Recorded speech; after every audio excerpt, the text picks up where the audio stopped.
दिसंबर की हल्की गुलाबी ठंड में रात के 12 बजे पुणे का चिंचवड़ रेलवे स्टेशन खाली हो चुका था, क्योंकि पुणे से मुंबई के बीच चलने वाली ट्रेन मुंबई पुणे एक्सप्रेस आज 3 घंटे लेट थी। सभी यात्री धीरे धीरे कर दूसरी ट्रेन या अन्य साधनों से निकल चुके थे, मगर जतिन अभी भी वहां खड़ा ट्रेन का इंतजार कर रहा था। लगता है इस रेलवे स्टेशन पर अब मैं अकेला ही बचा हूं, मगर अब दिन भर की भाग दौड़ के बाद कहीं और जाने की हिम्मत नहीं है। जैसे ही ट्रेन आएगी उसी से मुंबई चला जाऊंगा। खुद से बातें करते हुए जतिन प्लेटफॉर्म पर इधर उधर देख रहा था। फुट ओवर ब्रिज की सीढ़ियों के नीचे कुछ भिखारी सो रहे थे। तभी एक भिखारी उसके पास आया और बोला, इस वक्त तुम यहाँ क्या कर रहे हो? यहाँ अभी कोई ट्रेन नहीं आने वाली है। मुंबई पुणे एक्सप्रेस आने वाली है, वो जो 3 घंटे लेट है। अच्छा, वो ट्रेन रात के वक्त उस ट्रेन में सफर करोगे? अपना ध्यान रखना, किसी अनजान से बात मत करना। उसकी रहस्यमयी बातें जतीन को कुछ अजीब लग रही थी। वो सम्मोहित सा उस भिखारी को देख रहा था। उसे होश ही नहीं था कि ट्रेन आ चुकी थी। वो उससे कुछ बोल पाता उसके पहले ही ट्रेन चलने का सिग्नल हो गया। हॉर्न देती हुई ट्रेन ने गति पकड़ ली थी। जतिन उस स्टेशन से ट्रेन में चढ़ने वाला अकेला यात्री था और उसकी आंखों के आगे वो ट्रेन निकल जाती उससे पहले ही ट्रेन के आखिरी कोच में जैसे तैसे वो चढ़ गया। उसने दरवाजे से भिखारी की तरफ देखा तो वो भिखारी अभी भी रहस्यमय तरीके से मुस्कुरा रहा था। अचानक हुई इस भाग दौड़ से जतिन की सांस फूलने लगी थी। वहीं दरवाजे के पास खड़े खड़े उसने खुद को रिलैक्स किया और फिर खाली सीट पर जाकर बैठ गया। आंखें बंद करके वो कुछ सोच रहा था। खिड़की से बाहर की ठंडी हवा उसकी रूह को सुकून दे रही थी। तभी उसे एहसास हुआ कि कोई उसके करीब तेजी से सांसें ले रहा है। उसने आंखें खोलकर देखा तो उसके पास कोई नहीं था। यहां तक कि पूरा कंपार्टमेंट खाली था। पुणे मुंबई चलने वाली ट्रेन में कभी पैर रखने की भी जगह नहीं होती। उसका खाली कंपार्टमेंट जतीन के मन में बेचैनी पैदा कर रहा था। वो अपनी सीट पर से खड़ा हुआ और कंपार्टमेंट में नजर घुमाई तो दूसरे दरवाजे के पास वाली सीट पर एक व्यक्ति बैठा हुआ था। उसे देख जतिन की सांस में सांस आई। वो उसकी पास वाली सीट पर जाकर बैठ गया। वो व्यक्ति जतिन को देखकर रहस्यमय तरीके से मुस्कुराने लगा, मगर उसकी आंखों में एक सूनापन था। शायद लेट हो जाने की वजह से ट्रेन पूरी खाली है। वो व्यक्ति जतिन की ओर देखता रहा और कुछ नहीं बोला। ये बात जतिन को अजीब लगी। वो आंखें बंद करके दोबारा बैठ गया, मगर उसे अजीब सी बेचैनी होने लगी। वो खिड़की से बाहर देखने लगा। बाहर धूप अंधेरा था। ट्रेन चल के काफी देर हो गई थी, मगर कोई स्टेशन नहीं आया। ये बात जतिन को हैरान कर रही थी। क्या देख रहे हो कि अभी तक कोई स्टेशन क्यों नहीं आया? जतिन हैरान हो गया। उसे कैसे पता चला कि जतिन क्या सोच रहा था? क्या सोच रहे हो? मुझे पता है कोई स्टेशन नहीं आया है और नहीं आएगा। तुम गलत ट्रेन में चढ़ गए हो। गलत नहीं, मैं तो सही ट्रेन में चढ़ा था। क्या तुमने गौर किया? तुम्हारे अलावा इस ट्रेन में कोई और क्यों नहीं चढ़ा? ये पूरा कंपार्टमेंट खाली क्यों है?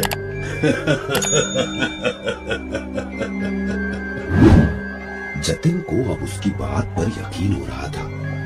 उसने गेट के पास खड़े होकर देखा तो बाहर सिर्फ अंधेरा नजर आ रहा था। दूसरे कंपार्टमेंट में जाने के लिए कोई रास्ता नहीं था। वो वापस अपने जगह पर आकर बैठा और उसने नजर उठाकर देखा तो उसके सामने बैठे हुए इंसान के सर से खून बह रहा था। उसका सिर उछला हुआ और आंखें निकली हुई थी। ये देख जतिन डर गया और उससे दूर भागने लगा। वो व्यक्ति उसके करीब आ रहा था। जतिन डरते हुए दरवाजे के एक कोने में खड़ा हो गया। उसकी आंखें बंद थी। तभी उसे अपने कंधे पर किसी के हाथ का एहसास हुआ। उसने आंखें खोली तो सामने वही व्यक्ति नॉर्मल तरीके से खड़ा था। क्या हुआ? इस तरह क्यों चीख रहे थे? कोई दिक्कत है? वो अभी मैंने, अरे आपका चेहरा तो ठीक है, अभी तो खून बह रहा था। अरे वो खून, वो तो बरसों पहले मुझे चोट लगी थी, उसके कारण तुम्हें नजर आया होगा। बरसों पहले की चोट का खून अब? हाँ, करीब 20 साल पहले इसी ट्रेन से सफर कर रहा था मैं। उस दिन भी ये ट्रेन लेट हो गई थी। प्लेटफॉर्म पर मेरे साथ 1-2 पैसेंजर ही थे। मैं ट्रेन में चढ़ा तो मेरे पीछे कुछ शराबी भी चढ़ गए। पूरी ट्रेन खाली थी, उसके बावजूद जगह के लिए मेरे साथ हाथापाई करने लगी और थोड़ी सी बहस हुई तो उन लोगों ने मुझे चलती हुई ट्रेन से बाहर फेंक दिया। मेरा सर बिजली के पोल से टकराया और उसमें से खून की धार बह गई। मैं पटरी पर गिर गया। इसके पहले कि मैं खुद को संभाल पाता, एक ट्रेन धड़धड़ाते हुए मेरे ऊपर से गुजर गई। तब से मैं इस ट्रेन में उन लोगों को तलाश रहा हूं। न जाने कब मेरी तलाश पूरी होगी। कहते हुए उस व्यक्ति के चेहरे पर मायूसी के भाव आ गए। वैसे आप कहानी अच्छी सुना लेते हैं। यदि आपके ऊपर से ट्रेन निकल जाती तो इस वक्त आप जिंदा नहीं होते। किसने कहा तुमसे कि मैं जिंदा हूं? मैं तो मर चुका हूं। कितना बेहुदा मजाक है। मुझे इस तरह का मजाक बिल्कुल पसंद नहीं है।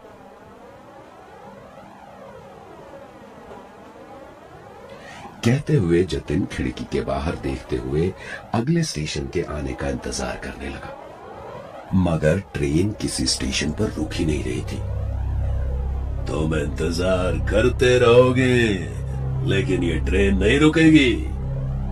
कहते हुए उस व्यक्ति का हुलिया बदलने लगा। कुछ देर पहले जतिन को वो जिस रूप में नजर आया था, वैसे ही भयानक रूप में उसके सामने था। डरते हुए जतिन ने चेन खींचकर ट्रेन को रोकने की कोशिश की, मगर जैसे ही उसने चेन खींची, ट्रेन की स्पीड और बढ़ी। झटका लगने के कारण वो जमीन पर गिर गया और वो व्यक्ति उसके सामने आ गया। मैंने तुम्हारा क्या बिगाड़ा है? क्या चाहते हो मुझसे? मैं तो तुम्हें जानता भी नहीं, मुझे जाने दो। कहते हुए जतिन उससे दया की भीख मांगने लगा, मगर वो व्यक्ति उसे और डराने लगा। उसके सर से बहने वाला खून जतिन के ऊपर गिर रहा था। डर के कारण जतिन की हालत खराब होने लगी। तभी अचानक वो व्यक्ति पीछे हट गया। जतिन ने राहत की सांस ली। क्या तुम सच में मेरी मदद कर सकते हो? मुझे छोड़ दो, मैं आपके लिए कुछ भी करने को तैयार हूं। जतिन ने कह तो दिया था, मगर डर के कारण उसकी हालत खराब थी। वो जिंदा लाश की तरह आंखें फाड़े उसे देख रहा था। मुझे मुक्ति चाहिए, बोलो, दिला सकते हो मुझे मुक्ति? मुक्ति? मगर मैं आपको कैसे मुक्ति दिला सकता हूं? जतिन का दिल तेजी से धड़क रहा था। उसकी धुंधली समझ में ये बात साफ हो चुकी थी कि वो किसी सामान्य स्थिति में नहीं था। ट्रेन, वो व्यक्ति और पूरी रात सब कुछ एक बुरे सपने जैसा लग रहा था, जिससे वो जाग नहीं पा रहा था। उसकी आंखों में डर और उलझन थी, मगर उसके सामने खड़ा शख्स उसे जाने ही नहीं दे रहा था। मैं आपको मुक्ति कैसे दिला सकता हूं? वो व्यक्ति अब गंभीर हो चुका था। उसकी आंखों में अब वो सूनापन नहीं था। उसने धीरे से कहा, ये ट्रेन उस रात से अब तक चल रही है। हर बार एक नया यात्री चढ़ता है और फिर उसी की तरह भाग्य को जीता है। जतिन पूरी तरह स्तब्ध था। उसकी सांसें थम गई। उसके दिमाग में सवाल उठने लगे, कहीं वो भी तो इस ट्रेन में हमेशा के लिए फंसने वाला नहीं। तुम मुझे मुक्ति दिला सकते हो अगर तुम इस ट्रेन की गुत्थी सुलझा सको। मुझे इस ट्रेन से कोई बाहर निकाल सकता है तो वो तुम हो। तुम वही आखिरी यात्री हो जो यहां से बाहर जा सकता है, लेकिन इसकी एक कीमत है। क्या कीमत? व्यक्ति ने जतिन की आंखों में गहरी नजर डाली और धीरे से बोला, तुम्हें अपनी जगह मेरे लिए छोड़नी होगी। अगर तुम इस ट्रेन से बचना चाहते हो तो तुम्हें उस यात्री का रोल निभाना होगा जो हर बार मरता है। तुम्हारी मुक्ति उसी में है, लेकिन तुम्हारा सफर यहीं खत्म होगा। जतिन की आंखों में डर साफ दिखाई देने लगा। उसकी समझ में नहीं आ रहा था कि वो क्या करे। बाहर कोई स्टेशन नहीं था और ट्रेन रुकने का नाम ही नहीं ले रही थी। व्यक्ति की बातों में छिपे रहस्य ने उसकी हालत और खराब कर दी थी। अब वक्त कम है, चुन लो। या तो तुम मुझे मुक्त करोगे और खुद इस ट्रेन का हिस्सा बन जाओगे, या फिर अगली मंजिल तक तुम्हारी कहानी भी खत्म हो जाएगी। जतिन के सामने अब केवल दो विकल्प थे। या तो वो खुद को इस ट्रेन का हिस्सा बना ले और उस आदमी को मुक्त कर दे, या खुद ही हमेशा के लिए इस ट्रेन का एक भूत बन जाए। जतिन ने हिम्मत जुटाई और एक बार आखिरी बार खिड़की के बाहर देखा, लेकिन अब वहां केवल घना अंधकार था और ट्रेन की गड़गड़ाहट उसके दिल के धड़कनों के साथ एक हो गई थी। उसका दिमाग ठंडा हो गया था और वो धीरे धीरे उस अजनबी की ओर बढ़ा। ठीक है, मैं तुम्हें मुक्त करूंगा। जैसे ही जतिन ने ये शब्द कहे, ट्रेन अचानक रुक गई। घबराहट के बावजूद जतिन ने महसूस किया कि पूरा कंपार्टमेंट एक ठंडी हवा से भर गया था। वो व्यक्ति मुस्कुराया और धीरे धीरे हवा में घुलने लगा। अब तुम इस ट्रेन के नए यात्री हो। मुक्ति तुम्हारी भी आएगी जब कोई और इस ट्रेन में चढ़ेगा। जतिन अकेला खड़ा रह गया। ट्रेन के दरवाजे खुल चुके थे, मगर अब वो जानता था कि वो यहां से कभी नहीं निकल पाएगा। अगले स्टेशन पे कोई नया यात्री उसका इंतजार कर रहा था और एक दिन शायद कोई और उसकी मुक्ति की कीमत चुकाएगा।